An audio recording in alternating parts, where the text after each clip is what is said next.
আমরা অনেকে আছি কোনো বিপদে পড়লে বলি যে, "আল্লাহ খালি আমারই দেখে।" মানে আল্লাহ খালি আমারই পাইলো। মানে অনেকের সন্তান মারা গেলে অনেকে বলে না যে, "আল্লাহ খালি আমার সন্তানটারই দেখলো।"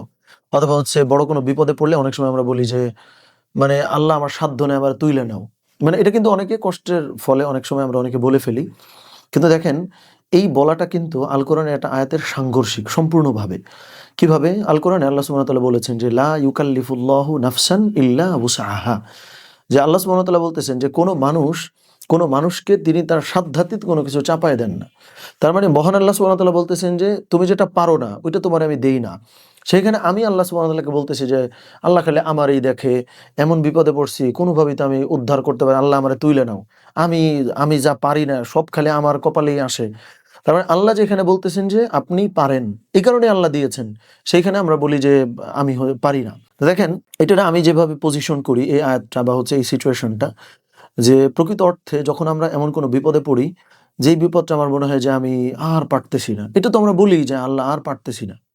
তো আমার মনে হয় যে এই ক্ষেত্রে আল্লাহ সুবহানাহু ওয়া তাআলা চান যেন আমরা আরো ক্যাপাবিলিটি অর্জন করি।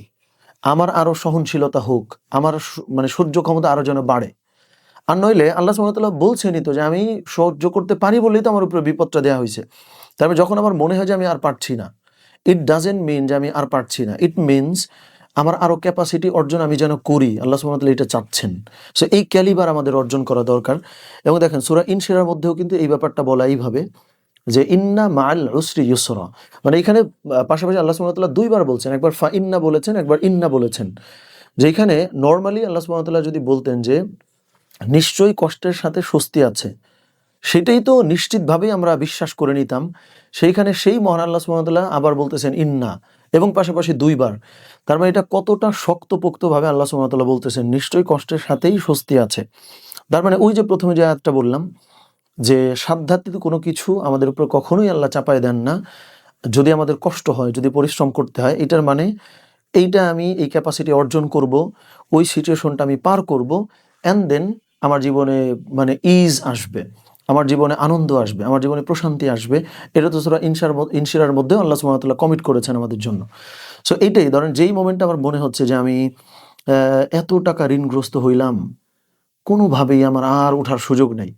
কিন্তু এই ব্যাপারটা আপনি লজ্জা শরমের মানে ভেঙে আসলে কয়টা মানুষকে আপনি ধরেন এই কথাটা বলছেন যে আপনি আর পারতেছেন না।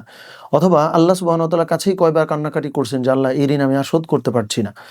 একে তো প্রবল ঋণগ্রস্ত, কিন্তু আপনার মানে বিলাসী জীবন যায় না। আপনার মান-ইজ্জত এখন আপনি ধরে রাখছেন যে সোশ্যাল স্ট্যাটাসে এমন একটা জায়গায় আমি পৌঁছায় গেছি, এখন যদি ঋণ করে হলেও যদি আমি মাছ-মাংস না কিনি, তাইলে মানুষ মনে করবে, "আরে এত টাকার মালিক শাক দিয়ে ভাত খায়।" তার মানে মূলত যেই মুহূর্তে আপনি বিপদগ্রস্ত, যেই মুহূর্তে আপনি কষ্ট করতেছেন, যেই মুহূর্তে আপনি ঋণগ্রস্ত, ওই মুহূর্তেও রাইট স্টেপটা তো আপনি নিচ্ছেন না। আপনার মান-ইজ্জত এখনো অনেক। সো এটাই মূল কথা হইল, এমন কোনো পরিস্থিতিতে ভাই আসলেই আমরা কখনো পড়ি না যেটা পার করা যায় না।